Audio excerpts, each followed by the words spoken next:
Olá pessoal, sejam todos bem-vindos ao AgoraCast, o podcast onde a gestão encontra com a realidade. Aqui a gente vai falar sobre política, gestão pública, políticas públicas, tudo de uma forma profissional e sobre outro viés, né? Aqui a gente vai ver a gestão pública na realidade. Meu nome é Tiago Melo, sou administrador público, certo? Hoje estou aqui apresentando esse programa, dividindo a mesa com o professor Marco Aurélio, cientista político, que vai provocar e aprofundar esse debate com todo mundo. E a gente está falando de um tema muito especial, né, professor? Exatamente. Hoje a gente recebe aqui um gestor, né? Mais do que só um político, né? Um gestor, não só um gestor público municipal, mas alguém que está encabeçando, né, uma entidade que passou a ser fundamental na política pública brasileira. É um exemplo para o Nordeste, né? A entidade aqui, e aí vou deixar para você apresentar qual é a entidade, qual é o nosso convidado de hoje, mas ele tem se mostrado alguém com muito cuidado e também com uma destreza muito grande na área da administração. E a administração pública não é fácil de fazer, porque é diferente da administração privada, né? A administração privada talvez seja mais ágil, mais rápida, mas não quer dizer que a administração pública não possa ter inovação. Acredito eu que essa entidade vem inovando, mas deixa para você apresentar, diz quem é o nosso convidado de hoje. Hoje, para falar com a gente, trouxe o prefeito Josafá Almeida, prefeito de São Caetano, Pernambuco, certo? Ele tem uma experiência muito grande na vida pública, já foi vereador, secretário municipal, prefeito de segundo mandato, hoje está presidindo o CONIAP, que é o maior consórcio intermunicipal do Nordeste, abarcando aí 44 municípios, certo? Então, a gente trouxe o prefeito para justamente abarcar esse tema e falar dessa dificuldade que os municípios têm de lidar com problemas complexos que não conseguem sozinhos e precisam dessa necessidade de se articular de uma forma com outros entes, né? Então, a gente percebe que não é só o município que tem essa dificuldade. Por exemplo, existe o consórcio do Nordeste, até o próprio Mercosul. Então, é necessário que se una em blocos para poder resolver problemas. Prefeito, muito obrigado por ter aceitado o convite. Seja muito bem-vindo. Por favor, queria se apresentar aos nossos convidados. Primeiro, eu queria agradecer a todos que fazem o AgoraCast, tá? Meu amigo professor Marco Aurélio, a você, Tiago Melo, por nos dar essa oportunidade, a toda a equipe que aqui está conosco, para que a gente faça esse debate, a gente aprofunde melhor as questões do nosso consórcios como um todo, em todo o país, né? Meu nome é Josafá Almeida Lima, eu tenho 52 anos, sou formado em Ciências Biológicas pela FABERJ, tá? Estou atualmente sendo prefeito de São Caetano, reeleito para o segundo mandato, com 91,14% dos votos válidos, a maior votação de Pernambuco e entre as maiores do país. Estou presidindo também o consórcio CONIAP, que é o consórcio intermunicipal e fronteiras, tá, onde a gente temos 43 municípios consorciados, é tido hoje como o maior consórcio do Nordeste, entre os maiores do Nordeste, e estamos aqui para aprofundar esses assuntos, tudo referente à administração pública, em especial no tocante aos consórcios brasileiros. Perfeito. Prefeito, é o que eu vou te dizer no começo, né? Tem até um provérbio africano, o Marco, que ele diz: se você quer ir rápido, vá sozinho. Se você quer ir longe, vá acompanhado. Então é isso, o consórcio é muito nessa pegada, né? A gente tem dificuldades regionais, principalmente em municípios pequenos, que eu acredito que seja a maioria, prefeito dos consorciados, né? Mas aí surge uma dúvida. O que é, na prática, que a gente pode dizer, um consórcio intermunicipal? Qual a sua visão? O que é que o senhor pode deixar claro para a gente, para o nosso telespectador, o consórcio? Olha, vê bem, o consórcio, a gente falando numa linguagem muito popular, ela é uma associação de prefeitos. Como eu digo, uma associação de prefeitos, a união dos prefeitos, a gente cria um mecanismo através de uma associação que leva-se o nome de consórcio, tá? E onde a gente tem vários municípios que juntos procuram resolver os problemas dos municípios, centralizando as opções dentro do consórcio. Tá? Então isso é nada mais, nada menos do que a gente vai ver que durante a nossa entrevista, o nosso bate-papo aqui, tem diversas articulações feitas dentro do consórcio que ele leva muitas situações que fazem com que os consórcios facilitem as suas vidas, principalmente nas questões licitatórias, nas questões de contratações, nas questões burocráticas, enfim. O consórcio nada mais é do que uma aglomeração de municípios ao qual eles se juntam para que juntos possam resolver e melhorar a condição de atendimento atendimento da nossa população. O consórcio CONIAP, ele é composto hoje por 43 municípios, nós atendemos mais de 3 milhões de habitantes e nós temos desde a capital pernambucana, desde a um município de pequeno porte com menos de 10 mil habitantes. Nós atendemos tanto o pequeno porte como o grande porte, mas cada um, porque eu costumo dizer, cada cidade tem o seu problema. Se a cidade é menor, o problema é menor. Se a cidade é maior, o problema é maior. Então, nós somos um objeto para que a gente possa atender tantas as dificuldades do município menor, como também do município maior. Agora, os consórcios podem se reunir em torno de pautas, né, prefeito? Tipo, um consórcio para gerenciar questões de contratação da área da saúde, outro que seja, por exemplo, a área da zeladoria, limpeza, algo assim. No caso do CONIAP especificamente, tem uma pauta específica que vocês, ou é um consórcio, por ser um consórcio de fronteiras, ele pode abarcar mais de um tema? Quais são os temas prioritários dentro do consórcio? Dentro do CONIAP, nós temos núcleos. O que são os núcleos? O núcleo de saúde, ele tende a resolver os problemas de saúde dos municípios. Nós temos um núcleo da educação, então ele tende a resolver os problemas da educação. O núcleo do meio ambiente é o núcleo que resolve as questões dos meio ambientes. E nós temos um núcleo lá que é o chamado núcleo de iluminação pública, já que a iluminação ela está tão em evidência.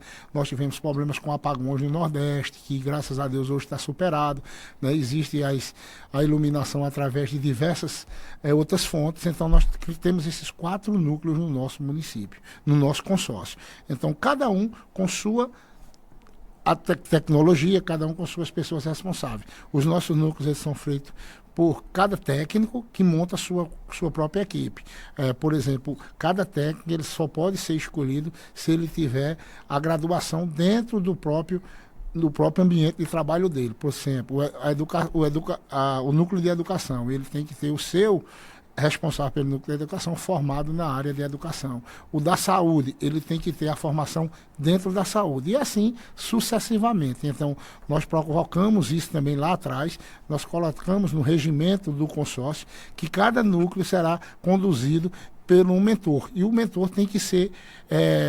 tem que ter a especialidade em cada núcleo desse. Então, através desse núcleo, nós fazemos a gestão de cada área. Então, nós temos esse formato. Não quer dizer que nós não iremos atender outras demandas, como assistência social, como demais ambientes, mas nós procuramos centralizar nesses 4 núcleos, que, de fato, é o que sustenta o nosso CONIAP.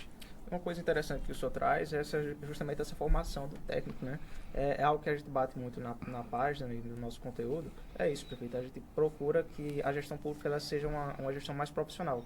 Então, a profissionalização da gestão pública é muito importante. Quando o técnico, quando o servidor que está ali na frente, ele sabe o que está fazendo, quando ele tem a formação, tem a experiência, ele é incentivado a isso, as coisas funcionam de uma forma diferente. Então é justamente isso que a gente trata muito na página e o conteúdo do nosso seguidor vai saber disso, né? É justamente que acaba criando elevando o nível, né? Porque aí ele vai ter uma formação, ele vai compreender de política pública e da dinâmica, né? Lógico que não deve escantear o lado político, porque gestão pública é isso, é articulação, é você compreender a dinâmica do Estado. Mas é fundamental e justamente num cenário de carência e de exigência que se eleva das pessoas, né? As pessoas cada vez mais pedem e exigem políticas públicas e resultados de verdade. Então, você profissionalizar, ter equipe que saiba o que está fazendo, isso é muito importante. E aí, até aproveitando isso, Tiago, dentro do CONIAP, quantos são os funcionários que vocês têm, assim, os colaboradores do CONIAP? Ou ele tem que estar ligado ao município? Como é que é a estrutura do CONIAP internamente, prefeito? Olha, na nossa grade, nós somos 36, porém, nós atendemos às necessidades com 23.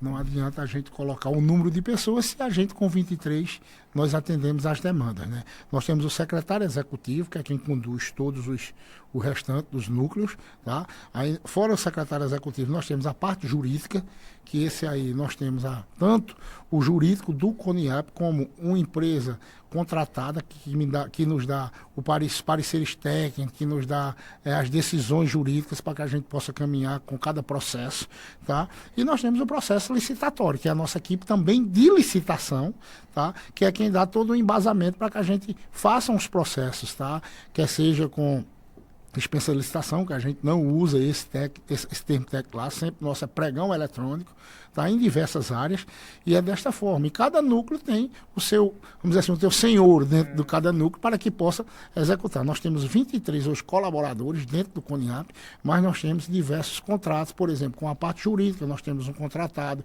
com a parte educacional, que nos dá uma assistência também, enfim. Do nosso quadro, hoje nós somos 23. Inclusive, estamos agora já em execução, abrindo um concurso público para que a gente possa compor todo o nosso quadro técnico. Eu fui reeleito, né? Estou no nosso segundo mandato. Nosso mandato do CONIAP é de 2 anos. Tá? Nós concluímos o primeiro mandato de 2 anos e estamos agora caminhando para o final do 3º ano no nosso mandato. E agora nós achamos por bem, nessa segunda gestão, fazer um concurso público para que a gente possa atender toda a esfera do nosso CONIAP da maneira do possível. Nós hoje podemos fazer esse concurso público porque nós temos uma receita, tá? Hoje que nós vamos fazer muito com os pés no chão também, porque hoje nós temos 43 municípios, amanhã nós poderemos ter 60, 70, mas quando eu iniciei a gente tínhamos 22.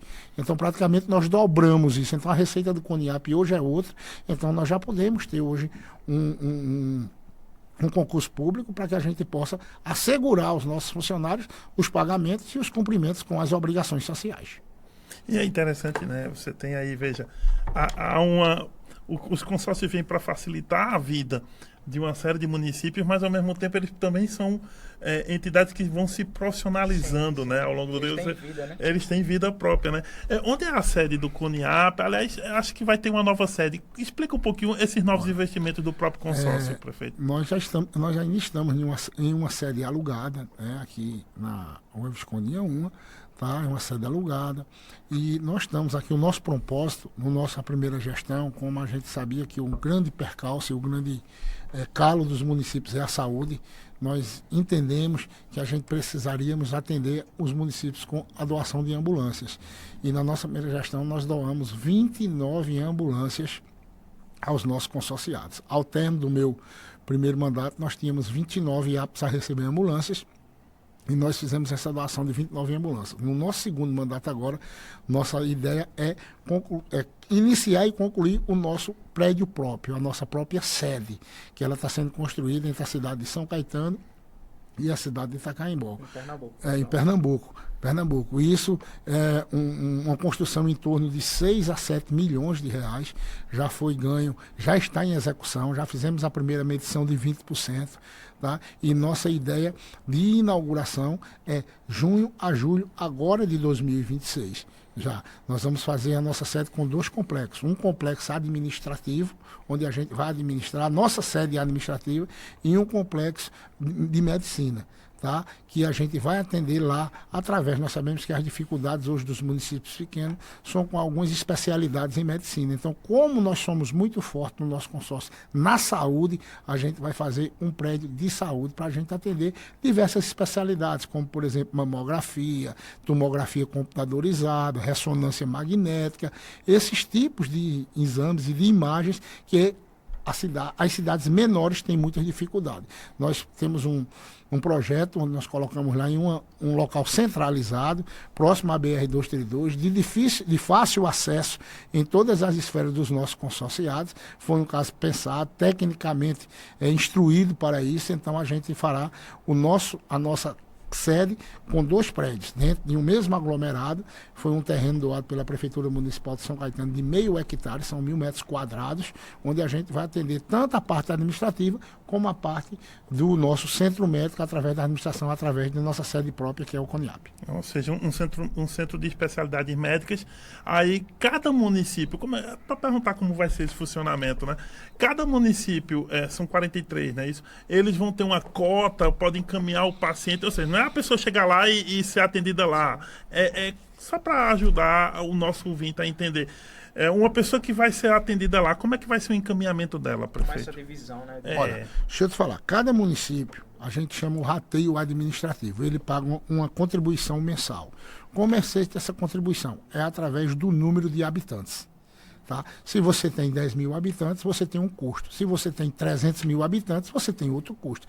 Então, necessariamente, o nosso consórcio ele atenderá por a demanda de habitante. Eu não posso também, quem paga um rateio, por exemplo, de 15 mil reais para quem paga um de 1.300. A cidade de 1.300 reais, ela terá proporcionalmente o atendimento ao seu tamanho. Mesmo porque uma cidade de 10 mil, 15 mil habitantes, a condição de ter a ressonância magnética é um número. Aquela que tem 200, 300 mil habitantes, como é o caso de Caruaru, de onde nós estamos falando agora, é outra quantidade. Então, nós vamos atender de acordo com a quantidade de habitantes que cada município tem. Mas nós vamos atender, sem dúvida, todos os consorciados do nosso CONIAP. Então, será feito desta forma. Aí nós vamos falar com o nosso corpo técnico como vai ser. Os atendimentos serão todos os dias, tarde, manhã e tarde, serão à noite. Isso aí a gente tem que discutir com o corpo técnico. Tem que ver as demandas também de cada situação. De repente você tem uma demanda de mamografia, não é a mesma demanda de tomografia computadorizada. Então nós temos que ver as demandas do município para que a gente possa encaixar cada demanda, para que a gente possa atender o maior número das nossas habitantes possíveis. Mas isso é o nosso caso, nós iremos atender todos os nossos consociados. Perfeito. São 43 municípios, e aí eu me pergunto, surgem duas questões na minha cabeça. E todos esses municípios, quem está consociado são os prefeitos, né? Então, o senhor está no mesmo nível hierárquico ali de todos.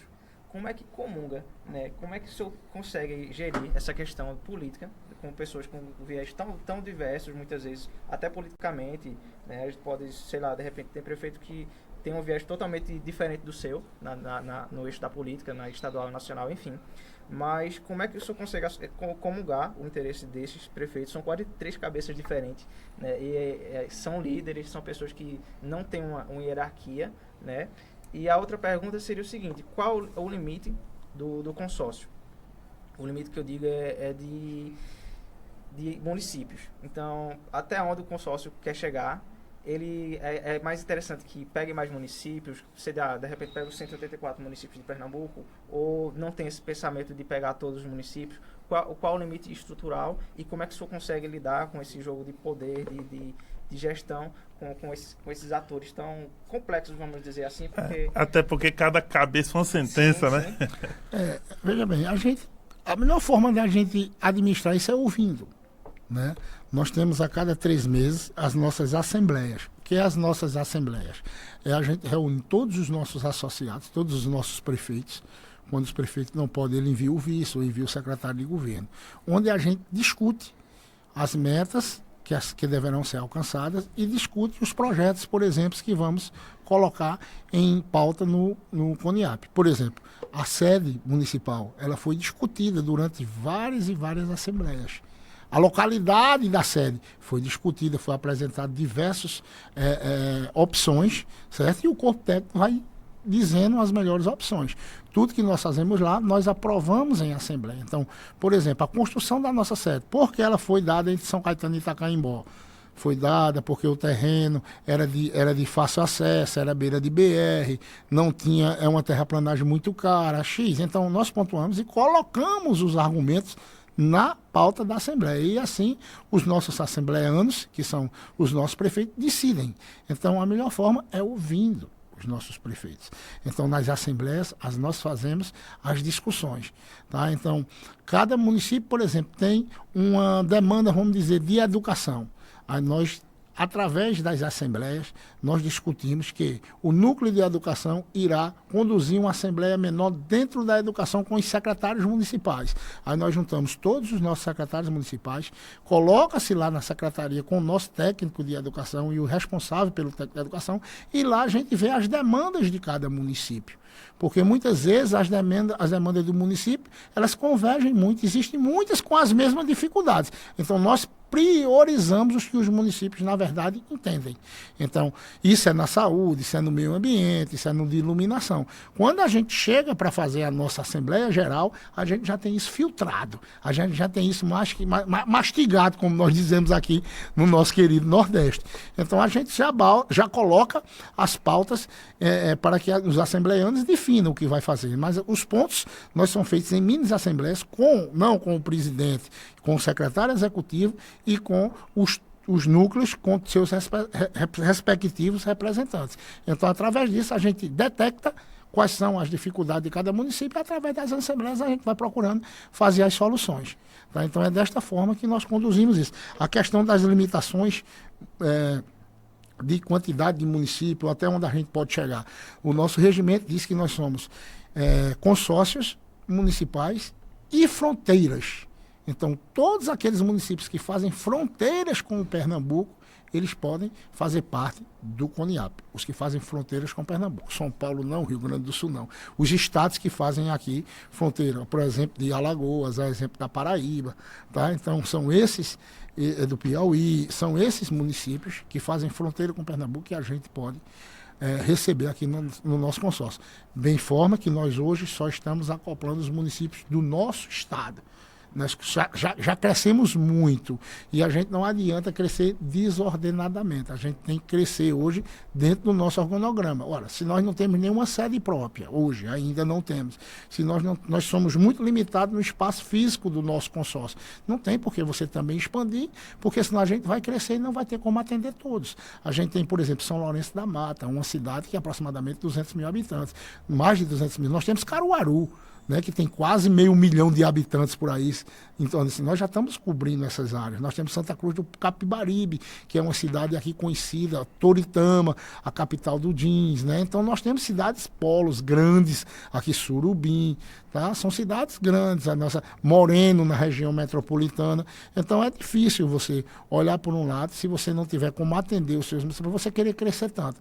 Eu costumo dizer o seguinte: todas as nossas pessoas, todos os nossos municípios que querem participar do CONIAP, eles são passados em assembleia. Não é o presidente que coloca. Eles fazem uma carta de intenção, para que a carta de intenção possa participar do nosso consórcio. A gente mostra a ele, tem que passar pelo programa da Câmara, tem que passar para que eles possam colocar na Câmara de Vereadores, para que entre no orçamento do município, para que depois ele possa fazer, de fato, assinar o contrato de adesão ao CONIAP. Agora, prefeito, para que um município entre, além de, claro, passar pela Câmara de Vereadores, entrar na questão da LOA, do orçamento, enfim, ainda assim, tem um número mínimo de aceitação? Se algum município tem poder de veto? Porque, de repente, uma cidade X quer entrar, mas outra cidade, o prefeito, de repente, é adversário. A forma é a Assembleia. Tem por votação exemplo, nessa tem votação Assembleia? na Assembleia, não. Para você ser inserido no CONIAP, dá um exemplo. Nós Todo temos voto é igual, né? Todo voto é igual. Eu, como presidente, eu voto também representando meu município. Vamos dar um exemplo. Gravatar não é um município hoje que é associado, é próximo a gente. Então, Gravatar, para ele entrar, o que é que ele faz? Ele manda primeiro para a gente, antes de ir para a LOA, antes de ir para a Câmara, ele anda a carta de intenção de se associar. Eu pego a carta de intenção de Gravatar, coloco na Assembleia. Por maioria, simples. Ou se aprova ou se rejeita. Então é simples. Se, graças a Deus, hoje nunca tivemos nenhuma rejeição, tá? Mas é passível de ter uma rejeição. Às vezes a gente tem um município com muito problema, isso, aquele outro, e às vezes os nossos associados não querem ele dentro do consórcio. Então isso é um caso. Mas até hoje nunca aconteceu. Então os assembleianos optam, aí depois que a gente tem a validação da aprovação do município entrar no consórcio, a gente segue com os trâmites legais, porque aí o município é que vai colocar o projeto na Câmara, inserir na LOA, o orçamento, tal. Aí depois que isso é feito, se assina o contrato. Mas o início começa com a carta de intenção e a aprovação na Assembleia. Cada um tem um voto único e Vale não tem. Porque Recife tem 3 milhões de habitantes ou 2 milhões de habitantes, vale mais o voto do que Poção, que tem 15 mil habitantes. Não, todo voto lá é único e um vale. Então essa é a forma de atender E o nosso o senhor concessionário. falou agora há pouco de uma taxa, acho que é mensal. Queria que o senhor explicasse um pouco isso, né? Que tem faixas de pagamento também. Esse pagamento já é recurso que fica no CONIAP? Enfim, quanto se paga e o que se faz com o que se paga? Veja bem, nós temos uma taxa até 10 mil habitantes. De 10 a 30, outra taxa. De 30 a 50, outra taxa. De 50 a 100, outra taxa. De 100 a 300 outra taxa. Tá? De 300 mil, a gente só tem agora Recife e Caruaru, que entrou, né? Que a gente, quando iniciou, eram pequenos, hoje nós crescemos muito. Então, cada taxa de acordo. Por exemplo, a primeira taxa da gente começa com 1.630. De até 10 mil. Aqui até 10 mil. Vai até, hoje, 16.800, salvo engano, que é a maior que existe. Que é 10 vezes mais. Isso É 10 mil. Isso é mensal, o município contribui, a gente manda um boleto. E para que é esse recurso? É para que a gente possa pagar o aluguel, o carro que vai fazer as visitas, é para pagar o nosso quadro funcional, os nossos contratos, tal. Essa é uma das fontes de recursos que mantém o CONIAP vivo e fazer os investimentos necessários. Tá? Esse é das nossas fontes de recursos. Talvez não seja uma das maiores, mas é a que mantém, de fato, o organograma de pagamento de custo do CONIAP. Aí cada um paga mensalmente. A gente tem o nosso controle, tantos meses, a gente reajusta isso. A gente reajustou há 3 anos atrás, eu acho que é de 3 em 3 anos a gente faz o reajuste pelos índices, o IPCA, geralmente é o IPCA. O que conduz isso, a gente faz o reajuste normal. Todo reajuste também é colocado em assembleia, discutido isso na assembleia, e aí nós chegamos no nosso faturamento mensal, que é a nossa receita para que a gente possa custear as despesas do CONIAP. Há outras fontes de recurso? Tipo, emendas parlamentares podem ser recebidas? Quais são as outras fontes? Né? Convênios? Como Veja é que bem, hoje nós estamos com uma dificuldade muito grande na questão de emendas parlamentares, porque não ficou muito claro hoje com esse, por exemplo, emendas especiais. Aí o Supremo teve aquelas burocracias de cadastrar aquilo outro. Por exemplo, a saúde, hoje existe um teto MAC, um teto PAB. O município tem um teto MAC e tem um teto PAB. E o consórcio? Qual vai ser o teto do consórcio? Então a gente não tem essa clareza hoje. Nessa segunda gestão nós não recebemos nenhuma emenda. Tá? O que é que nós fazemos? Quando um deputado, um parlamentar quer mandar uma emenda, nós fazemos a ponte via consórcio e pede para que ele envie direto hoje para o município e rateia dentro dos municípios do consorciados. Isso tem acontecido. Hoje nós estamos com muita dificuldade vamos dizer assim, de transparência, de como a gente pode receber as emendas. Tá? Nós recebemos agora, através do deputado, do senador Fernando Doeira, ele anunciou 1.600.000 para a gente comprar um mamógrafo agora em 2026. Eu ainda estou indo a Brasília para que a gente possa discutir como a gente pode receber esse mamógrafo. Se ele vem via recurso para a gente comprar pelo CONIAP, ou se ele manda para o Ministério da Saúde, e aí o Ministério da Saúde compra e faz o repasse com o CONIAP, já que a gente está fazendo lá o nosso centro médico no novo prédio. Então isso ainda não está muito claro hoje de como a gente recebe convênio, a gente não temos nenhum. Então essas são as emendas parlamentares, é dessa forma que a gente está conduzindo no nosso CONIAP. O que nós temos por exemplo, de receita fora isso. A gente tem a administração, por exemplo, de uma saúde de um município. Por exemplo, nós sabemos hoje que o nosso funcionário ele não pode ter mais de 2 vínculos estaduais. Então, o que é que a gente tem? A gente tem um médico que tem, a exemplo aqui, o vínculo em São Caetano e o vínculo em Itacaimbó. Ele dá um plantão em São Caetano, um plantão em Itacaimbó. Suponhamos que seja assim. Ele precisa dar um 3º plantão na cidade de Agrestina. Pelo município, ele fica incapaz de dar esse. O que é que nós fazemos? Nós temos o nosso consórcio, que aí nós temos o nosso núcleo de saúde, que atende esses profissionais. Como atende esses profissionais? O PJ, a gente chama PJ, que ele tem a empresa jurídica dele, o consórcio absorve isso, tá? Eles tiram uma nota para a empresa apresenta ao consórcio, o município paga o consórcio e o consórcio repassa para a empresa. São descontados todos os impostos de pessoa jurídica, mas aí você tira o vínculo do município. O vínculo do médico é com o consórcio, mas prestando um serviço ao município. E isso o consórcio tem a taxa administrativa, que é 5% do valor do que é registrado na nota. Ou seja, por exemplo, você tem hoje uma folha de médico, de psicólogos, de dentistas, de psiquiatras, de diversos outros profissionais. Então você tem hoje, suponhamos aí que você tem uma folha de 500 mil. 5% é a taxa administrativa do consórcio. O consórcio retém 25 mil. Para quê? Justamente para que o nosso servidor, ele vá no município, ele acompanhe a demanda, ele ateste a nota junto com o secretário, ele faça o acompanhamento de fato de que aquela nota que nós estamos pagando está sendo, de fato, executada no município. Então é dessa forma que entra outra receita do município. Tá? Então, dessa forma. Bens e serviços, por exemplo. Essa a gente faz uma licitação, dá um exemplo de fardamento escolar. Essa nós não temos a nossa taxa de administração, porque é um bem de serviço que é vendido ao município. É diferente do gerenciamento da administração, como é o caso da saúde. No caso, bens e serviços é feito a ata, a famosa ata, e os municípios vão fazer essa adesão, né? Exatamente. Então é a forma até de baratear, né, que o consórcio, acho que a princípio ele surge nessa intenção, né? Você tem municípios que têm necessidades grandes, mas que não têm a capacidade de adquirir aquele, principalmente medicamento, né? A gente vê muitos consórcios aí voltados para a área de medicamentos, porque o município não tem essa capacidade, não dá para comprar o medicamento ou comprar um preço mais alto, e com essa forma consorciada ele consegue fazer essa aquisição. Prefeito, o senhor fala que os municípios fazem o rateio, fazem esse pagamento, e aí surge uma questão. Muitos municípios têm problemas fiscais, queda de receita, tem problema com inadimplência. Como é que fica essa questão? Porque aí eu estou pagando, aí o município de Marco não está pagando, aí, peraí, eu tenho que estar recebendo o mesmo benefício. Como é que gerencia isso aí? Olha, inadimplência hoje do CONIAP na questão de rateio é zero. Zero, nós não temos, não. Por isso que a gente tem muito cuidado com quem são os nossos associados. Tá? Mesmo eu vou te falar uma pergunta. Quem não participa de programa nenhum do CONIAP, por exemplo, vou dar um município aqui, aleatório. O município, vamos dizer, de Ibirajuba. Ele paga 1.680 mensal, que é a nossa menor taxa. Se ele for contemplado no final do ano, por exemplo, com ambulância, ele pagou 20 mil anual, recebeu um bem de 130. No final do ano, na nossa Assembleia, só participa da Assembleia onde a gente faz as doações ou as premiações ou faz o sorteio, quem de fato está adimplente. Quem está inadimplente não participa.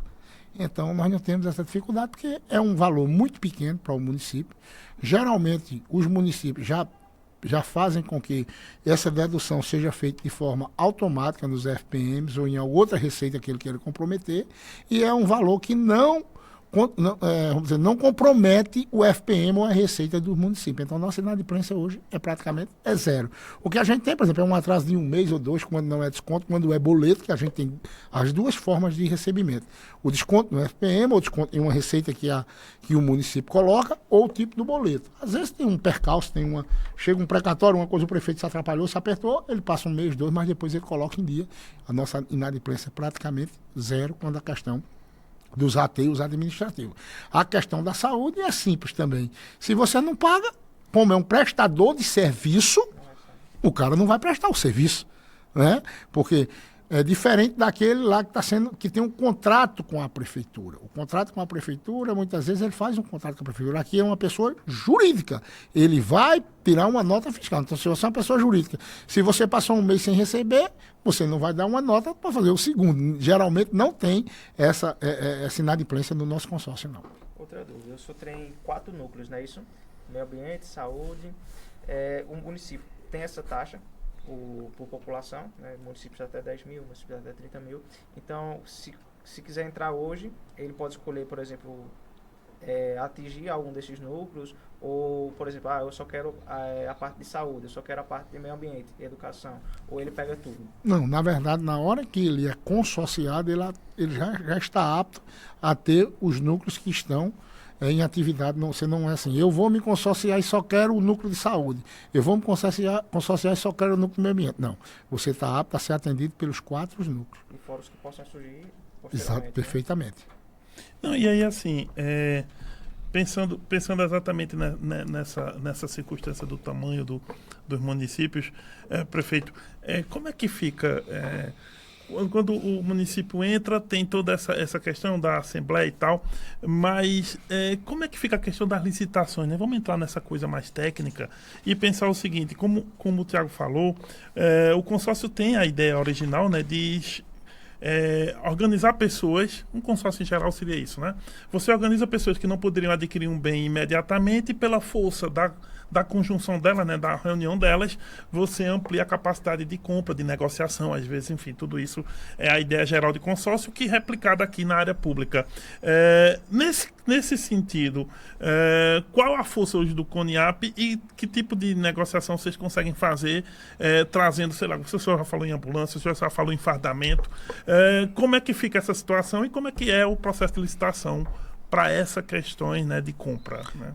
Vê bem, quando nós vamos abrir uma licitação, Primeiro, toda licitação nossa, eu só abro um processo licitatório após a gente ter 20% dos nossos associados com as cartas de intenções.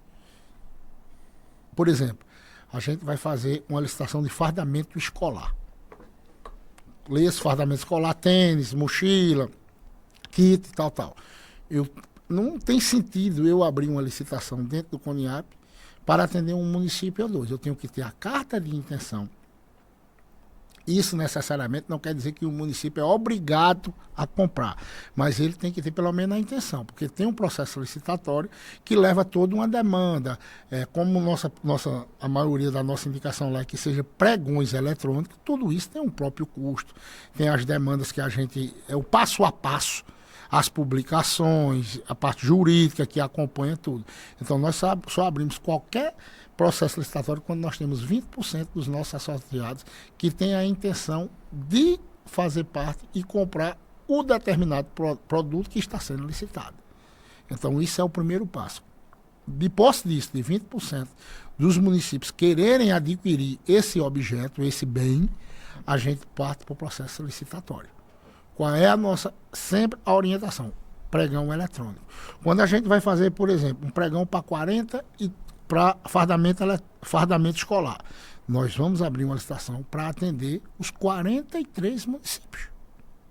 Nós não podemos atender para 20. A gente tem que ter uma licitação para atender os 43 mil. Por exemplo, na minha cidade nós temos 5.400 estudantes aptos a receber. Então eu tenho que botar os 5.400 de São Caetano.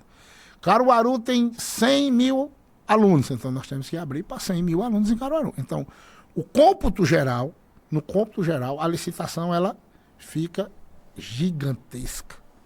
Então, se você pega uma empresa, por exemplo, uma cidade de Poção, vai abrir uma licitação para fardamento escolar. São 5 mil fardas, são 2 mil fardas. O CONIAP vai ter 500 mil alunos. E aí o valor... O poder de fuga é outro, O poder de fuga é outro. Tá? A empresa que vai concorrer lá, ela vai saber que no máximo ela vai dar 2 mil, 3 mil fardas. Aqui ela vai ter 500 mil fardas, 1 milhão de fardas, sei lá. Então, com isso, a oferta se torna tanto vantajosa para quem vai fornecer, como para a gente que estamos executando a licitação. E aí, você pode me perguntar, e como é feito esse tipo? Pregão eletrônico. Mas não é só o pregão eletrônico, especificamente, vamos dizer, do fardamento. A qualidade da malha, a qualidade do tênis, a qualidade da bolsa, a forma como é que vai ser feito o kit escolar, tudo isso tem uma série de técnicos que aprovam ou não aprovam a qualidade do produto. Na verdade, quem atesta a nota é o município que recebe. A gente é o executor que faz a licitação e que paga, a fonte pagadora, já que a execução é feita dentro do nosso consórcio. Mas, por exemplo, se Deus o livre, a empresa mandar um fardamento com falhas, o município tem toda a prerrogativa de cancelar o pedido, que a entrega não foi feita conforme foi feito o planejado. Então, isso aí também afasta qualquer coisa. Não, e isso acaba até reforçando a necessidade do consórcio ser muito profissional e ser muito exigente na equipe, na qualidade de como vai gerir o processo, né? Porque aí você vai comungar o interesse de 43 municípios com fardamento. Então, são fardamentos com exigências diferentes. Kit escolar, tem município que vai dar um equipamento, que vai dar um material, tem outro município que não vai dar. Tem município que dá 2 camisas, tem município que dá uma, tem um que dá a calça, não dá o short, tem outro que dá a blusa e mais uma coisa. Então, tudo isso, cada município tem sua necessidade. Tá? Por exemplo, se você está num lugar, por exemplo, na capital ou em outro local que o calor é maior, então não vai ser calça, vai ser a bermuda ou o short, como queira. Se você está num lugar em Garanhuns, próximo a Garanhuns, que o frio é maior, você talvez não queira dar a blusa, querer dar o casaco. Então, cada cidade tem sua particularidade. Isso eu estou falando em termos de fardamento escolar. Vamos dar outro dado aqui, que eu acho que é interessante, por exemplo, veículo. Quando a gente vai, eu vou abrir uma licitação lá na cidade de Toritama. Lá eles têm a necessidade de 3 ambulâncias. O valor é um. Quando eu abro no CONIAP, 200 veículos, o valor é outro. Dá um exemplo. Nós temos hoje uma ambulância, ela está em torno de R$148.000. A última licitação da gente foi 137 mil, aproximadamente. Então nós tivemos mais de 10 mil de diferença em um único bem, em um único veículo. Ou seja, 10 mil por veículo. Por veículo. Isso Por veículo. atinge o contribuinte, né, de uma forma... Porque esses 10 mil já pode ser utilizado de outra forma, em outra coisa. pra Vans, cidade. 330 mil foi o último pregão em São Caetano. No Coniap, 300. 30 mil reais em um veículo, ou seja, em torno de quase 10%. Aí você me diz, De mas... economia. De economia. Em um único veículo. Não, mas e por que a empresa não dá o mesmo valor de São Caetano? Muitas vezes nós ganhamos uma empresa do sul do país, dá um exemplo. O preço que ela paga para vir, o transporte é um. Para trazer 10 é outro. Entendeu? Então acaba que compensando, embutindo, e a gente começa a ver as vantagens de a licitação em bloco. Né? Tem outras também que causam transtorno. Por exemplo, quando a gente faz uma licitação de medicamento, eu não fiz lá no Coniap porque eu tive experiências que eu vi em outros consórcios e não deu certo. Por exemplo, ganha uma empresa de Rio Grande do Sul. O único município que comprou aqui foi o município de Pernambuco do meu consórcio. Embora a gente possa abrir o consórcio para que todos os municípios sejam atendidos, não quer dizer que todos vão comprar. Aí o cabo pede lá 100 caixas de um determinado medicamento. A empresa vai sair do Rio Grande do Sul para entregar esse medicamento aqui? Qual a forma da logística da empresa? Então, tem certas licitações que trazem transtorno para o município.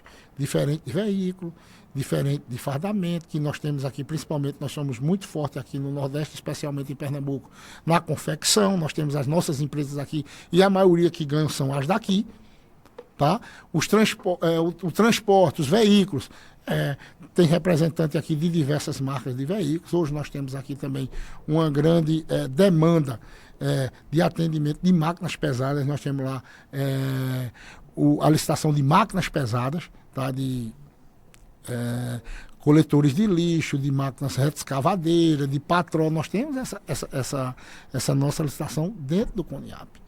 Então isso ajuda demais os municípios. Por exemplo, final de ano, você precisa fechar os índices dentro do Fundeb. Você precisa comprar uma van ou um ônibus para que você feche seus percentuais. Não dá tempo para você executar isso dentro do município, que uma licitação ela leva em torno de 30 a 90 dias. Você detectou que você precisa atingir um índice de X% no investimento. Muitas vezes não dá tempo para você fazer, você vai lá no Coniap, você adere à ata e você leva o bem em serviço. E o que é que o Coniap ganha com isso? A gente não tem, na aquisição de bem de serviço, nenhuma participação financeira. Mas nós estamos atendendo os nossos municípios. Tem um fato que eu chamo muito a importância e quero que vocês levantem essa questão, se chama a adesão à ata. Tá? Muitas vezes, e isso aconteceu lá no Coniap em outra gestão, você faz uma licitação de um fardamento escolar. Toda licitação, ela tem o número de bens que pode ser entregue. 5 mil fardas, por exemplo. Tá? O que aconteceu aqui? Os nossos municípios compraram 2 mil, dá um exemplo. As 3 mil foram cedidas para outros municípios que não são consorciados aderirem à ata. Então não fica sem vender, né? O fornecedor não fica sem a vender e o município pode até ser, outros municípios podem ser beneficiados também, né? Pode ser beneficiado. É questão de intenção de trazer tudo bem. Consórcio. Correto. Mas esses municípios nossos, eles aderiram no mês de fevereiro ou janeiro, tá? Aí ele deu a ata para os outros municípios. A ata vale por um ano. Se lá no final do ano o município que está consorciado precisar refazer o pedido ou teve um aumento de demanda de alunos, ele não vai poder mais comprar. Porque outros municípios que não eram associados engoliram a ata. Então nós colocamos uma determinação lá que só 20% dos municípios que não são consorciados têm direito a aderir à ata. 20 ou 30. Salvo engano agora. 20 ou 30. O resto tem que ser consumido dentro dos consorciados. E esse mecanismo permite com que você consiga ter planejamento, não é isso? Exatamente. A ideia é justamente essa. Porque eu sei, por exemplo, se eu fiz lá 50 ambulâncias, 15 eu posso fazer a adesão de outro município, mas 35, sem dúvida nenhuma, vai suprir os meus. Então, a ideia do consórcio é justamente isso, atender o consorciado. E assim, é muito fácil. Muitas vezes você tem um valor aqui no Nordeste muito mais inferior do que o Rio Grande do Sul. Então, uma cidade lá de, vamos dizer, Canelas, do Rio Grande do Sul, ele vê uma ata aqui em Pernambuco. Oxente, aqui uma blusa é 20, lá é 10, é 12, é 15. Eu vou comprar lá. Então faz um ofício, pede ao CONIAP ou qualquer outro consórcio, o consórcio vai autoriza. Aí, nesse caso, veja, o senhor lembrou que o senhor falou que o CONIAP é um consórcio intermunicipal e de fronteiras, e que, no caso, para a expansão de adesão, os municípios que podem aderir são os do vizinho a Pernambuco. Paraíba, Ceará, Piauí, esses municípios podem se consorciar. Mas a adesão ela é nacional. Porque na hora que você abre o pregão eletrônico, toda empresa brasileira ela pode participar. Então, a adesão de ata, todo município pode aderir. Aí é uma prerrogativa do presidente, se ele permite a adesão ou não. Isso já ocorreu de municípios, no caso específico do CONIAP, municípios de estados mais distantes participarem de adesão de ata aqui? Não, na minha gestão até hoje eu não permiti ninguém. Mas chegou os pedidos. Já chegou, inclusive aqui até do próprio estado, por exemplo. Agora eu tive uma enxurrada de pedidos de adesão a ambulâncias, por exemplo. E eu poderia dar, mas só que eu ia comprometer a quantidade de ambulâncias que eu tinha para atender dentro do nosso script, dentro dos nossos associados. Então, é costumeiro a negação das adesões à ata por municípios que não são consorciados. Os que são consorciados, eles têm 100% dos seus pedidos atendidos. Mesmo porque a nossa licitação ela já preserva o número de bens que são necessidade do município que a gente atende. Sim, tudo com planejamento, né? Essa coordenação, essa gestão do consórcio. Me surge uma dúvida, fugindo um pouquinho do tema licitação, com relação como é que funciona, prefeito, a dinâmica com outros consórcios. A gente sabe que aqui em Pernambuco existem outros consórcios. Como é que funciona essa dinâmica? Porque pode acontecer os temas que o senhor trata no CONIAP chocar com algum outro consórcio daqui da região. Como é que funciona essa dinâmica? Existe uma competição, alguma coisa nesse tipo? Não, por exemplo, meu município ele participa hoje de 2 consórcios. O nosso município São Caetano, ele participa do consórcio Condomar, o consórcio Dom Mariano, que tem sua sede lá em Pesqueira. Inclusive, quem faz a manutenção do meu parque energético é lá, tá? E faça parte do consórcio do CONIAP aqui em Caruaru, que quem faz a parte da minha saúde é o CONIAP. Eu procuro sempre conversar com os demais presidentes, né? Nós temos aqui o Consul, nós temos o Comagsul aqui próximo em Agrestina, que tem, por exemplo, a questão do lixo, que a gente chama, né? Dos aterros sanitários. Eles têm a especialidade mais do aterro sanitário, o Comagsul. Então, ele é muito forte na questão ambiental, o Comagsul. Então, ele abrange isso aí muito bem na região dele. O nosso abrange mais na saúde. O Condomar abrange mais na energia. Então, tem o Consegue, que é de segurança, né? Consegue, que é de segurança, tá? Aí tem o Condomar, que é o que eu falei, tem o Consul, tem o Comagsul, aí tem o Consul, que é na Mata Sul, tá? Aí tem o Conorte, que é na Mata Norte. Então, cada consórcio, ele tem, vamos dizer assim, a sua especialidade, não, ele tem a sua demanda dos municípios. Mas isso não quer dizer que outro consórcio. A gente debate muito, a gente conversa muito entre os próprios presidentes do consórcio. Por exemplo, o presidente do Comagsul é o presidente Josué Mendes, lá de Agrestina. Ele faz parte do CONIAP. Tá? O ex-presidente lá do Condomar era Messon, lá de Poção. Poção faz parte do CONIAP. O presidente do CONIAP é Josafá. Josafá faz parte do Condomar. Então, não existe esse tipo de competição, porque a gente procura também conversar entre si. Hoje, o consórcio ele tem uma nova dinâmica, ele tem um novo olhar. Né? Inclusive, eu também sou membro da CNM, Confederação Nacional dos Municípios, e como membro nós abrimos lá uma discussão. Nós temos hoje uma aba dentro da CNM que nós estamos discutindo os consórcios dentro da CNM. Para quê? Para que a gente possa ter um marco regulatório dos consórcios.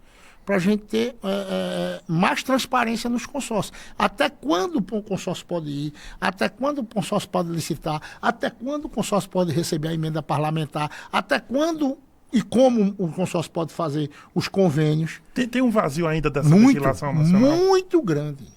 Muito grande. Tá? O consórcio, se você analisar direitinho, ele veio ter uma dinâmica desses 3 ou 4 anos para cá. Ele estava meio que tímido naquele canto onde você atendia muito pouco. Hoje em dia tem uma visibilidade maior. Quando você tem uma visibilidade maior, você tem uma necessidade maior também até dos órgãos reguladores. Eu queria até dos órgãos reguladores. Porque nossas contas... E fiscalização. Não, quem fiscaliza e como fiscaliza? O Tribunal de Contas do Estado é quem fiscaliza. Inclusive, nós somos passivos de restrição de contas, de improbidade administrativa. Tudo leva... As próprias licitações são acompanhadas, com pareceres. Está entendendo? Tudo isso acontece no dia a dia. O consórcio é como se fosse uma prefeitura. Prefeito, Tá? o senhor fala dessa questão do controle, e aí aproveitando esse gancho, né, não existe só apenas então, o controle externo, como Tribunal de Contas, tudo isso, né? Então, existe também a questão do controle interno. Dentro da estrutura do consórcio, existe essa previsão do controle interno, porque aí ele vai auxiliar a gestão e auxiliar o controle externo também. Então, ele tem esse papel de fiscalizar internamente a estrutura do consórcio. Né, isso eu falo nas prefeituras, em qualquer órgão público realmente, a necessidade de ter o controle interno, para além do controle externo, que realmente vai ter esse olhar de fora. Mas o controle interno, ele tem esse freio muitas vezes. O controle interno, ele é a nossa dinâmica, ele é o que ele, podemos dizer assim, o que ele acha. Mas, na verdade mesmo, o órgão fiscalizador, que é justamente o Tribunal de Contas, ele é quem define a nossa prestação de contas. Certo. Nós tivemos na presidência com prestações de contas rejeitadas. Tá? Ou seja, o próprio consórcio tem as contas passíveis de apreciadas pelos desembargadores. Exatamente, tá entendendo? Por exemplo, eu tenho as minhas contas apreciadas em São Caetano. E tem as minhas contas apreciadas no CONIAP também. Pode ser que a minha conta de São Caetano seja aprovada e a do CONIAP seja rejeitada. Eu vou ser penalizado do mesmo jeito que se a minha conta de São Caetano fosse rejeitada. Mesmo porque quem está lá é meu CPF. Quem assina sou eu. Então, de certa forma, a mesma responsabilidade como gestor e como ordenador financeiro que eu tenho no município de São Caetano, eu tenho no CONIAP. Meu tesoureiro que paga, ele tem a responsabilidade dele. Que é outro prefeito, né? No caso, o seu tesoureiro não é um técnico. Nós temos, nós temos 2 tipos de tesoureiro. O tesoureiro do CONIAP, que é o tesoureiro da organização, e temos o tesoureiro técnico, que é quem paga. Certo. Obviamente, o tesoureiro do CONIAP paga, mas com a anuência do tesoureiro do CONIAP. Entendeu? Então, a parte técnica lá faz tal. Dá o enter, o secretário de Finanças, que é como... Lá nós não temos secretário de Finanças, nós temos tesoureiro. O tesoureiro assina e o nosso tesoureiro do CONIAP assina também, que é o pagamento. Se o prefeito fosse o secretário e o tesoureiro técnico lá... Exatamente. É desse jeito. O organograma é mais ou menos desse jeito. Tem o secretário de Finanças e o tesoureiro. Lá é o prefeito e o tesoureiro do CONIAP, entendeu? Nossa composição ela é feita com o tesoureiro, com o secretário, com o conselho fiscal. Nós temos o conselho fiscal, que são 6 membros, 3 titulares e 3 suplentes, que também são aqueles que nos fiscalizam, são aqueles que tomam as decisões, são os 6 membros. O restante são mais 7 membros, que é o presidente, vice-presidente, primeiro secretário, segundo secretário, primeiro tesoureiro, segundo tesoureiro. Essa é a diretoria do CONIAP. Essa é a diretoria do CONIAP e os conselhos fiscais, que são 3 membros e 3 titulares. E aí o órgão máximo seria a Assembleia Geral, que seriam todos... A Assembleia Geral é como se fosse o plenário de uma Câmara de Vereadores. É soberana. Tá? O presidente, no caso eu, posso até deliberar o que vai fazer, mas eu tenho que ter o respaldo da Assembleia para que isso possa ser executado. Exemplo, eu pedi, o nosso equipe técnica apresenta que a melhor local para construção é a cidade de Itacaimbó. Se a Assembleia achar que não vai ser feito, porque tem que passar em Assembleia. A nossa aprovação de conta, mesmo que ela vai para os órgãos fiscalizadores, ela passa também pela Assembleia. E ela pode reprovar. Ela pode reprovar, lógico, sem dúvida nenhuma. Então, eu apresento a cada 3 meses nas nossas assembleias as nossas contas trimestrais. Como serve? A gente está gastando um X na compra de computadores. Aprova ou não? Pode ser que não aprove. Qualquer investimento que a gente vai fazer dentro do consórcio, eu previamente apresento na Assembleia. Porque quando a gente executa a Assembleia, eu já estou com avaliação. Eu não gasto para depois apresentar na Assembleia. Eu coloco o custo, logo, coloco o planejamento, eles aprovam e eu executo. Mesmo porque lá no CONIAP, e como também na Prefeitura de São Caetano, eu só executo quando eu tenho dinheiro em conta. Sim. Obviamente, para depois não ter esse problema da gente executar, comprar e depois não ter com quem pagar. É muito ruim. Isso então é a gente real. tem essa praxe. Né? Mas tem muita gente que faz isso. Né? Você sabe, compra esperando uma receita, a receita não chega e compromete Chega os a valores. menos. Exatamente. Então é desse jeito que a gente toca lá. Ô, prefeito, então, no final das contas, o consórcio parece ser uma espécie de pensador estratégico, eu diria, né? Assim, algo como se fosse...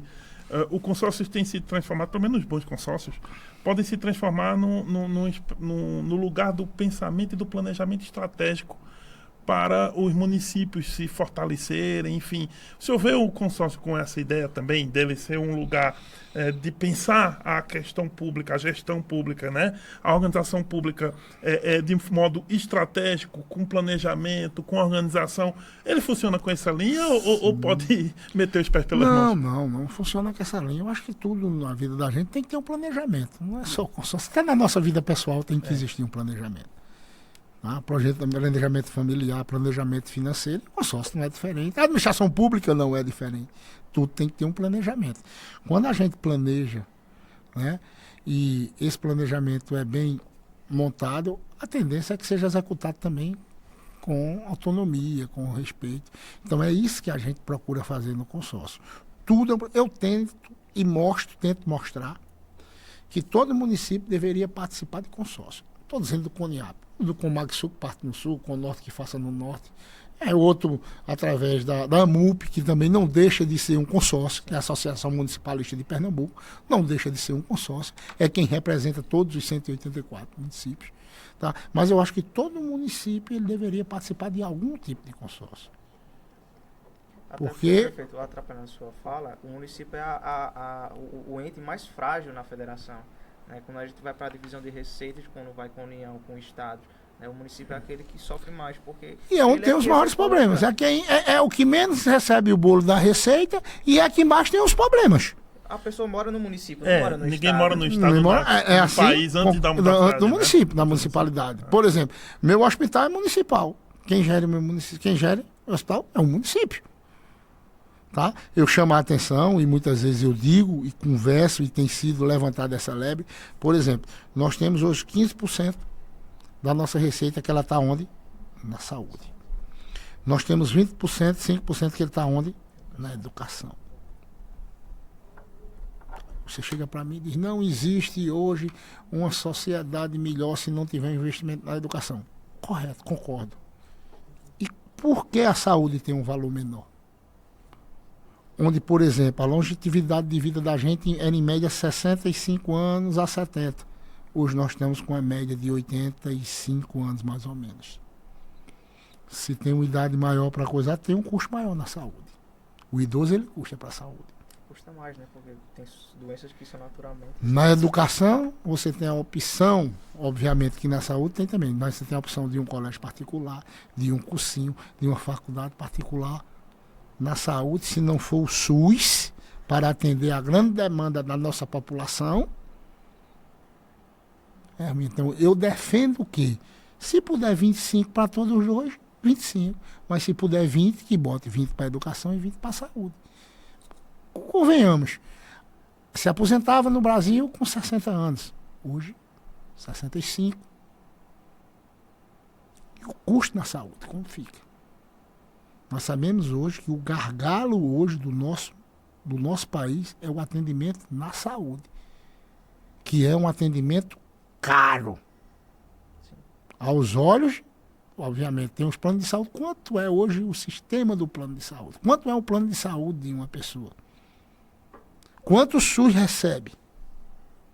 Então, hoje me preocupa muito a divisão dos valores. E eu costumo dizer, é a hora também de ser revista alguma coisa. Assistência social. Quem de fato está na linha atendendo a assistência social é quem resolve, por exemplo, na cidade pequena, o internamento de um drogado, é quem resolve o abandono de um idoso, é quem dá uma cesta básica a quem mais precisa.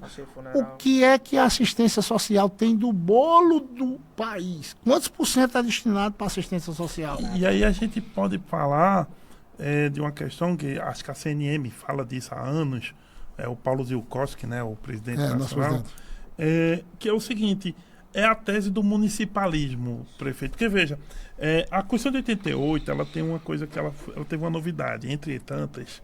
Uma das novidades dela foi que ela incluiu o município como parte da federação. Isso está no artigo 1º, né? Sim. Que diz assim, a República Federativa do Brasil é composta pela união indissolúvel de estados, municípios e Distrito Federal. E tem como fundamentos, enfim. Ali no artigo 1º, incluiu-se o município porque o município não era parte da federação. Isso. Inclusive, se a gente pensar... Até 88 não. Até 88 não, né? Se pensarmos em países como Estados Unidos, que é um modelo de federação que a gente imagina original, ele só tem os estados e a União.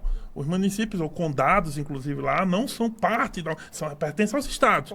Qualquer lugar do mundo quase isso. Não existe isso. No Brasil, o município entrou para a União, né, da situação toda, enfim, dentro da Constituição de 88. Tá, isso foi um grande passo. Porém, uma coisa é entrar ali, outra coisa é participar do processo de partilha do bolo. Ainda falta muito a avançar, prefeito. Queria que o senhor falasse um pouquinho do municipalismo e de como os municípios participam do bolo final entre problemas e soluções. A questão da decisão, né? Do poder de decisão, de articulação, porque é ditado de cima para baixo. Maioria são iguais. Maioria dos nossos recursos, do nosso município, ele vive do FPM, Fundo de Participação Municipal. Nós vamos de 0,6%, que é o menor, não é isso? Até 4,2%, se eu não me engano, que é a capital, ou o maior município. Então, ou seja, isso é feito aqui, através de censo, o número de habitantes e divide pela renda do FPM. Por exemplo, um município que tem 5, 6 mil habitantes, que hoje tem ainda, hoje o menor município, da última vez, era constituído por 3.300 habitantes, se eu não me engano, era isso. Então ele começa de 0,6, que é o valor que recebe durante o mês. E tem aquele maior. Só que existem municípios que não necessariamente vivem única e exclusivamente do FPM. Nós temos, por exemplo, o Ipojuca. Tem uma receita bem maior do que eu acho que todos os municípios do estado de Pernambuco. Então, cabe a cada gestor, por exemplo, Ipojuca é um caso à parte porque tem o Porto de Suape, tem o turismo, né, como Porto de Galinha, tal, isso, aquilo, outro.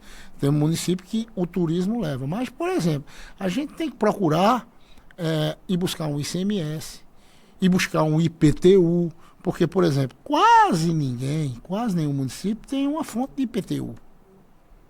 Porque se você não tem um serviço na população, por exemplo, se você não tem um calçamento, se você não tem um saneamento, o que leva ao seu município pagar um IPTU se ele não tem o essencial? Se você não tem um hospital funcionando, ele vai pagar o IPTU. Então, hoje você tem que oferecer os serviços aos municípios para que você possa também cobrar o IPTU. E eu digo, prefeito, que o IPTU é o posto mais sacana que tem, porque ele chega na sua casa, né? Muitos dos outros impostos você está pagando ali e não está percebendo, mas o IPTU vai chegar e justamente essa necessidade de não percepção do retorno que se tem. Né? Isso. Então você tem que procurar outras receitas que supram o município. Você não fique refém só do FPM. Né? Tem um caso agora, a lei de responsabilidade fiscal diz o quê? 54% da folha você não pode comprometer. Então imagina que você só tem a fonte de recurso do FPM. Se você comprometeu 54% com folha, como tu administra o resto? Se você não tiver outro recurso. Está entendendo? Professor, existe uma coisa chamada emenda parlamentar. Que todo mundo fala. Deputado tem emenda, quem tem a emenda não é o deputado, não. Quem tem a emenda é o município. Porque se essa emenda não chegar no município, o município não sobrevive. Agora, se existem os maus aplicadores da emenda, se a emenda não está sendo executada, então cabe que você seja penalizado. Mas imagina se você tem uma saúde hoje em São Caetano que você gasta 15%. Se você não tiver uma emenda parlamentar para lhe ajudar a pagar um combustível, a comprar um medicamento, se possível até pagar uma folha, você, além dos 15% que você tem obrigado a gastar, você gasta mais 15% comprometendo o seu RPM. E os investimentos de calçamento, de saneamento, de UBS, de UPA, de creche. Eu vou dar um exemplo. Eu peguei em São Caetano, uma cidade com 35 mil habitantes. Em 2021, nós não tínhamos uma creche. Como se admite uma cidade com 35 mil habitantes não oferecer uma vaga de creche a uma criança? Conseguimos fazer 2 no primeiro governo. Estamos tentando executar mais 2. A necessidade hoje é de 8. Eu quero pelo menos finalizar o meu governo com 50%. Nós tínhamos 3 UBS em zona rural, que é a zona rural do distrito. Não existia ambulância dentro da UBS. Quer dizer, muitas vezes o cara lá é atendido, precisa de se locomover para o hospital municipal ou para fazer. Se não tem um transporte, tem que ter um investimento. Não, é fácil comprar ambulância? É fácil. E a manutenção da ambulância? E o combustível? E o motorista? E a depreciação do carro? Tudo tem um custo. Então, muitas vezes se criticam as emendas parlamentares, mas as emendas parlamentares têm sido hoje a salvação dos municípios. Agora, se hoje você bota uma emenda parlamentar e ela não é executada, ela não tem um plano de trabalho, ela é desviada, que alguém pague se fez isso. Agora, a emenda parlamentar, ela é fundamental, principalmente no tocante da saúde.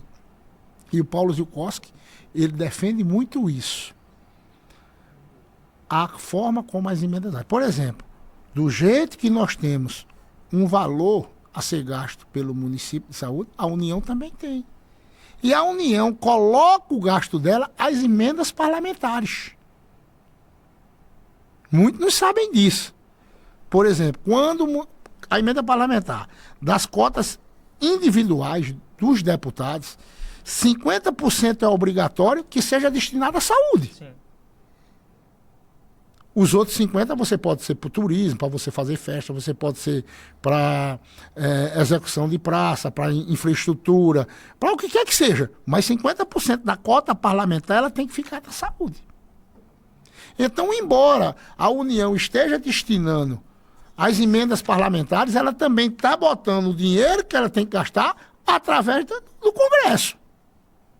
Então é necessário que a população veja isso.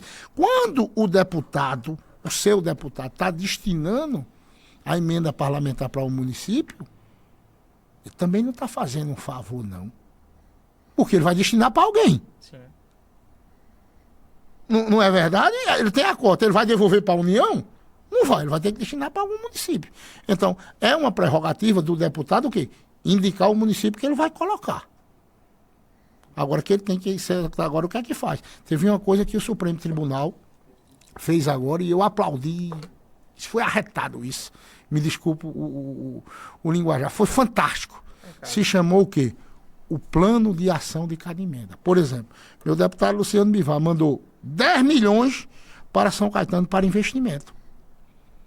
Eu pegava, botava numa conta, gastava no que era, mas apresentava a nota fiscal, acabou-se. Hoje não. Hoje, para que eu possa executar essa emenda, eu tenho que ter o quê? Um plano de ação. Eu vou gastar esses 10 milhões aonde? No polo de confecções de moda infantil. Está lá o prédio construído, a licitação foi feita, eu pego o 10 milhões, construo o polo. Ou seja, para gastar o dinheiro que vem através de emenda, precisa apresentar um plano de trabalho e eles aprovarem lá.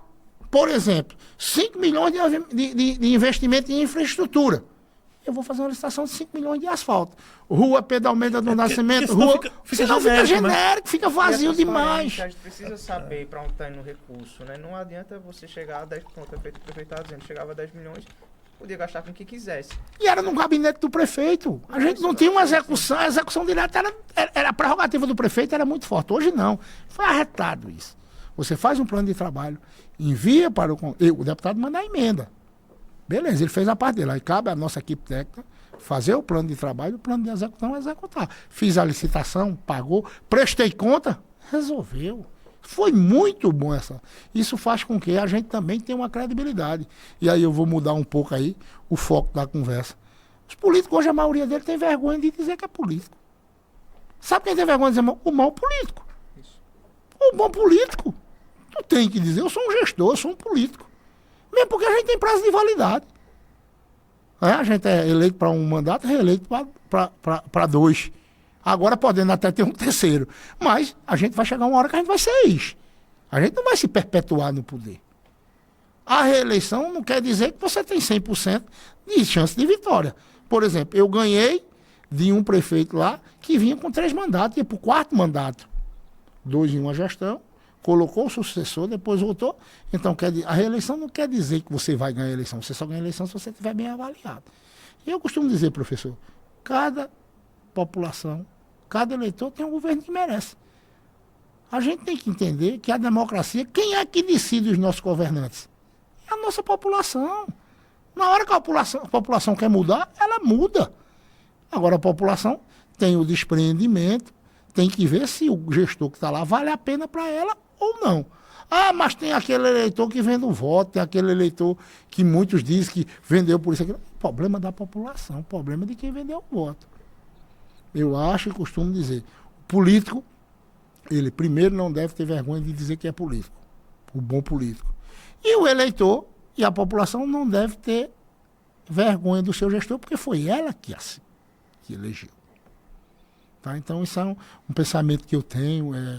Eu tenho minha empresa, sou da iniciativa privada, mas eu também sou gestor. Fui vereador em 2020, renovei meu mandato, fui um dos vereadores mais votados da minha cidade, fui vice-prefeito, já perdi uma eleição para prefeito, já perdi uma eleição para vice, já ganhei uma eleição para vice, já ganhei uma para prefeito. Tá? E isso acontece. Né? Graças a Deus me deu a oportunidade de ser prefeito de São Caetano, consegui me reeleger com a maior votação, fruto de quê? De um trabalho de planejamento. Tá? Então é dessa forma que eu olho muito assim, para o futuro, para que a gestão seja transparente, que a gente também tem outro fator predominante na gestão, que é o fator feminino. A gente tinha as gestões muito concentradas no masculino. Era secretário. Hoje não. Hoje, por exemplo, na minha cidade eu tenho metade secretário masculino, metade secretária feminino. O espaço da mulher tem que ser preservado com competência. Eu não vou botar uma mulher só porque ela é mulher. Eu tenho que botar uma mulher porque ela é mulher e é competente. Então eu acho que a gente deve preservar esse espaço, primordiar pela transparência, pelo o diálogo, tá entendendo? Dentro das nossas possibilidades, tá? Então, e assim, eu acho que o sucesso vem automaticamente.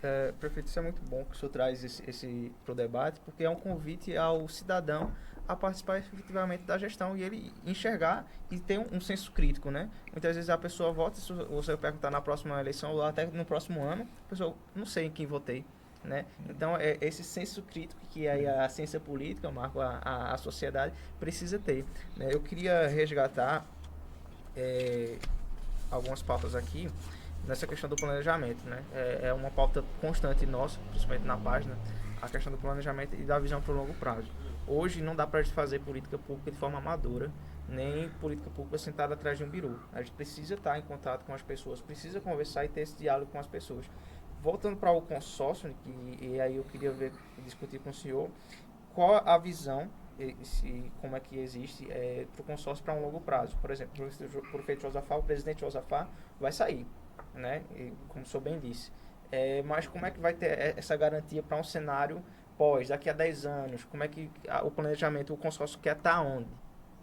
Vê bem, a eleição nossa lá é a cada 2 anos, né? O gestor de hoje não é o mesmo gestor de amanhã. A nossa eleição, por exemplo, são feitas com gestores a cada 2 anos. São novos gestores, você vai estar renovando. Então, o problema de hoje não quer dizer que é o problema de amanhã. Então, o consórcio ele tem que viver o momento.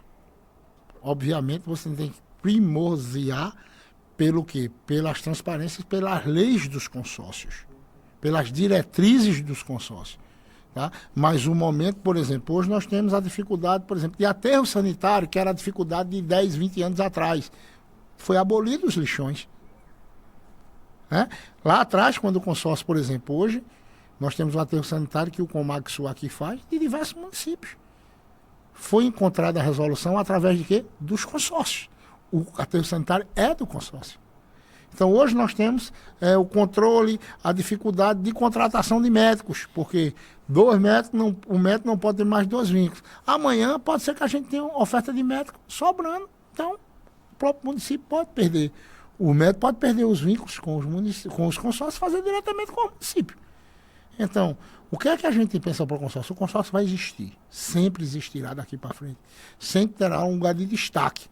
Agora, o que ele vai executar vai muito no momento. Hoje nós temos as energias solares, as placas de energias solares. Fazer uma ata no consórcio é muito importante, porque o volume de venda da energia para um consórcio vai ser um valor, para um município vai ser outro. Então, cada momento tem sua particularidade, tem sua dificuldade. Então, o consórcio é um instrumento que vai existir, vai ser uma forma de conduzir uma forma melhor para os nossos municípios, mas, enfim, cada um vai ter o seu problema. Certo. Eu queria resgatar também e pegar outra bandeira nossa, da nossa página. A gente sempre bate muito na questão da profissionalização e na necessidade de pessoas competentes. Né? O senhor bem fala no consórcio, cada pessoa tem do seu nicho, né? Então ela tem essas competências, mas eu queria ampliar um pouquinho esse debate, porque sabemos que os municípios, principalmente os menores, têm uma dificuldade de ter pessoas que tenham uma formação, que tenham um conhecimento, até porque existe uma dinâmica de exigência nas leis. Por exemplo, a gente tem a nova lei de licitações, então é um regramento novo, né? Então é preciso estar essa constante evolução e aprimoramento. Os municípios muitas vezes, e eu torno a dizer, principalmente os menores, não têm essa capacidade de ofertar esse incentivo de qualificação dos profissionais. E eu queria entender do senhor se o consórcio não poderia ser, e se existe um pensamento no CONIAB, nesse sentido, de ser, por exemplo, um centro de capacitação para o servidor regional. Então, por exemplo, é muito mais fácil você comungar, e muitas vezes os municípios vão ter problemas similares, de repente, sei lá, Agrestina, Altinho, eu estou com dificuldade em licitações. Meu corpo técnico pode não ter essa capacidade, mas eu posso trazer, por exemplo, o consórcio pode intermediar isso e pegar um servidor lá de Recife. Então o cara é tampa lá, tem um município maior, teve investimento. Mas nós já capacitamos já. Nós já temos esse nosso hábito de capacitarmos os nossos funcionários. Por exemplo, no núcleo da educação, nós já temos o nosso núcleo de educação. Nós contratamos uma empresa, fazemos uma capacitação para os gestores de educação de cada município. Só que a gente não pode fugir dos nossos núcleos. Nós temos que capacitar a educação, nós temos que capacitar a saúde. Agora, por exemplo, técnicos em informática, nós não temos esse núcleo dentro do consórcio. Então, nós não podemos capacitar o núcleo de informática se nós não temos nem isso, nem no consórcio. Então, é aí que eu estou dizendo, cada consórcio tem sua especificação. Está entendendo? Então, nós já fazemos essa capacitação dos nossos, não só dos nossos secretários, mas também com os nossos funcionários. Por exemplo, na educação, através de seus coordenadores, de seus supervisores, está entendendo? Através dos próprios professores. Nós temos essa dinâmica dentro dos núcleos de educação do consórcio. Mas, assim, a gente tem as nossas limitações. Nós não podemos, consórcio, abarcar o mundo como todo. Por exemplo, o consórcio que tem, por exemplo, a expertise de um meio ambiente, que é o nosso caso, mas nós não temos lixão, nós não temos, no caso, o aterro sanitário. A gente chama lixão, mas é o aterro sanitário. Então, quem tem que capacitar o reciclador, isso, aquilo, outro, é quem tem a expertise. Por exemplo, com o Magsul, ele está lá com o aterro sanitário dele. Cabe a ele levar a sua equipe, ou contratar uma equipe para capacitar o quê? O reciclador, aquele que pega a latinha, que tem que dividir o lixo, isso, aquilo, outro. Então, cada consórcio tem sua expertise nisso. Tá? Agora tem casos, por exemplo, a inteligência artificial. Como é que você vai expressar alguém da inteligência artificial? Que isso é uma coisa muito nova, que o consórcio, nem o consórcio adiantou isso. Tá entendendo? Não, cada um, a gente tem que ter muito cuidado também, para não querer abarcar e acabar criando um problema até na próxima, até até o próprio gestor, até o próprio funcionário do CONIAP e querer dar uma capacitação, se na verdade nem ele está capacitado. E aí o senhor trouxe uma dúvida para mim, como o CONIAP tem 4 núcleos, saúde, educação, meio ambiente e iluminação pública, e no caso do meio ambiente não é exatamente a questão do resíduo sólido, né, em si, a questão do aterro sanitário, qual é a parte do meio ambiente que o CONIAP está trabalhando? Nós hoje temos uma PPP, que é uma das maiores do Nordeste, de resíduos sólidos. O que é resíduo sólido? Nós estamos agora com a PPP com a Caixa Econômica Federal, 500 milhões de reais de investimento, para quê? Para transformar o lixo em energia. Desde a capacitação no município, até o transporte, até a usina. Tá? A gente trabalha. O SIM, o Sistema Integrado Municipal, por exemplo, é o quê? É o selo de quem fabrica uma manteiga, de quem fabrica um queijo. A gente tem o SIM, o selo integrado municipal. O fabricante de cachoeirinha tem a manteiga de garrafa. Nós estamos tentando fazer um selo. O fabricante de jeans de Toritama, o selo do município no item que é fabricado dentro do município. Então, isso tudo está dentro do núcleo de meio ambiente. Por exemplo, o meu município hoje, o aterro sanitário, meu lixo sai de São Caetano para Caruaru. Eu pago para que o Caruaru receba o meu lixo. O que é que nós estamos tentando fazer? Nós estamos tentando fazer um alinhamento para que venha uma empresa e compre o meu lixo. No lugar de eu pagar para que ele receba o lixo, ele me pague para receber meu lixo. Mas isso tudo é um planejamento. Tudo isso a gente vai ter que resolver. É como vai ser a forma que o nosso município vai pagar. Como o munícipe vai pagar, por exemplo, o munícipe paga a taxa de iluminação pública. Ele paga a taxa de lixo? Não paga. Então tudo isso a gente está tentando constituir junto com a nossa PPP, junto com a Caixa Econômica, para que a gente possa viabilizar isso. É muito interessante essa questão, principalmente do retorno que o município, o cidadão pode ter, porque eu já vi casos, por exemplo, de parque de energia de solar. Então, o município constrói a energia solar, a estação, e isenta o cidadão de pagar. Então, aquela despesa que ele tinha na conta de energia, ele já não tem mais. Então, você vê que o benefício que pode trazer. Eu queria só que o senhor falasse um pouquinho mais também desse sim, certo? Para a gente caminhar para o bloco final. O senhor fala que é realmente uma valorização dos produtos locais. Os produtos. O sim é o quê? É o selo integrado municipal. Tá? A gente está com, por exemplo, Passira, a terra do bordado. Então, nós iríamos fazer um selozinho do município de Passira. Todo produto, lógico, inspecionado e feito em Passira, terá o sim de Passira.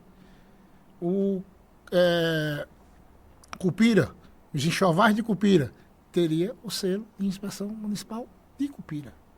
Seria uma forma da gente fazer com que o município tivesse a inspeção do produto. Tá? Isso é muito importante. São Caetano, carne de sol, hoje não é carne de sol, mas é moda infantil, que é formada em São Caetano de moda infantil. Nós teríamos o selo da moda infantil de São Caetano. Mas até isso leva-se um processo para que a nossa indústria, para que a pessoa que fabrique tenha algumas instruções, para que a gente também não possa botar um sim de São Caetano num produto que não possa ser, de fato, consumido pela população. Isso leva um fato, mas nós estamos implantando. Isso é no dia a dia. Interessante. É um avanço para também chamar de economia criativa, né, para vários espaços, para o microprodutor, o microempreendedor também, que acaba sendo beneficiado nesse tipo de situação, porque aí não são só as grandes indústrias, né, mas principalmente produtos típicos, né, e produtos típicos muitas vezes são produzidos por microempreendedores, né, o senhor falou em Cachoeirinha, falou em São Caetano, os Passira, né, Cupira, os produtores de mel de Riacho das Almas, ou seja, você tem uma série de microempreendedores que sozinhos são muito fracos, né? Sim. Mas você consegue, com a força do município, você consegue viabilizar os produtos. E às vezes o produto é conhecido no município, muitas vezes nem no município, né? E você vê o consórcio como uma forma de você elevar a economia justamente. Então você pode, de repente, posteriormente criar feirinhas, produzir aquele produto e vender para um município vizinho. né? Então é muito interessante esse fortalecimento da economia criativa. O consórcio é uma ferramenta muito importante que vai fortalecer os municípios e o cidadão, né? A maioria da renda hoje é o informal, é aquele pequeno, né, que tá ali na ponta, que muitas vezes não tem a capacidade, não entende como é que funciona a dinâmica, e o município realmente está ali como fomentador da política pública e do desenvolvimento local. Perfeitamente. Está terminando, né? Estamos caminhando para o bloco final. Prefeito, só para a gente algumas perguntas para caminhar para isso, né? Eu queria saber o recado que o senhor deixaria para os municípios que não são consorciados ou que não participam de um consórcio e os desafios que o senhor vê para frente. Então, o que é que o consórcio pode enfrentar, né? E como superar isso. E para os municípios que não são, qual a vantagem realmente de ter esse instrumento à disposição? Não, veja bem, eu sempre volto lá ao início. Eu acho que o consórcio é um mecanismo que o município pode exercer para que facilite as compras, para que facilite os serviços. Né? Todo município deve ser parte de um consórcio. As dificuldades dos consórcios sempre vão existir, mas todas elas sempre serão superadas, desde que ele seja um consórcio levado a sério, com transparência, seguindo as regras. O consórcio hoje ainda não tem regras claras, né? A gente tem a lei de responsabilidade fiscal que, de certa forma, gere os municípios. A gente precisa de ter a lei dos consórcios. E é isso que eu venho trabalhando isso lá junto da CNM para que a gente possa executar a lei dos consórcios. Todo município deve, sim, participar dos consórcios. Por exemplo, no meu caso, do meu consórcio, eu tenho lá mais de uma dezena de municípios querendo participar do consórcio. Mas, como eu estou dizendo, eu tenho que levar essa assembleia, a gente leva um tempo para construir um projeto que a gente possa assinar o nosso termo junto com o município. Não é o meu caso, mas do jeito que hoje o CONIAP está em evidência, como os outros consórcios, nada. As regiões que não têm um consórcio, que procurem criarem, certo? O mecanismo do consórcio hoje facilita os problemas e as dificuldades dos municípios. Perfeito. Marco? Nessa linha, o senhor já tocou no que me interessava nesse aspecto. A questão legal, né? Você tem uma necessidade para ter um mecanismo, né, de organização pública, precisa ter legislação, porque no caso do Estado, né, o Estado só faz aquilo que a lei manda, né? Os consórcios conseguiram se organizar, até pela sua natureza, mas a ausência de uma lei nacional impacta muito. O senhor já trouxe isso aqui alguns momentos nesse podcast. E aí, queria reforçar o seguinte aspecto. A CNM está levando a pauta, puxando a pauta. Os deputados federais estão olhando para isso, porque o nosso Congresso, prefeito, sempre... O Congresso do Brasil é um Congresso complexo. Para não cair aqui numa crítica, mas falando sério, é complexo. Tem cheio de outras pautas que parecem entrar na questão do dia. As ideologias, às vezes, entram para puxar para um lado ou para o outro, mas as questões estruturais estão sempre lá. E aí a pergunta é essa... O Congresso, o senhor vê no Congresso a possibilidade, no próximo, eu não sei se ainda em 2026, que é ano eleitoral, mas para o próximo mandato, a próxima legislatura, eles conseguem aprovar uma lei do consórcio? Isso sai ou não sai? Primeiro, a lei do consórcio ela tem que ser construída. Ela tem que ser escutada, tem que ser debatida e tem que ser levada uma lei formada com todas as necessidades, porque a necessidade do consórcio de Pernambuco não é necessidade do Rio Grande do Sul. Então você tem que escutar todos os consórcios para ver como vai ser constituída a lei. A CNM, Confederação Nacional dos Municípios, composta por mais de 5.000 prefeituras, é muito forte nesse tema. O Congresso ele não pode se furtar de aprovar ou não a lei dos consórcios. Mas primeiro a lei tem que ser constituída, ela tem que ser criada.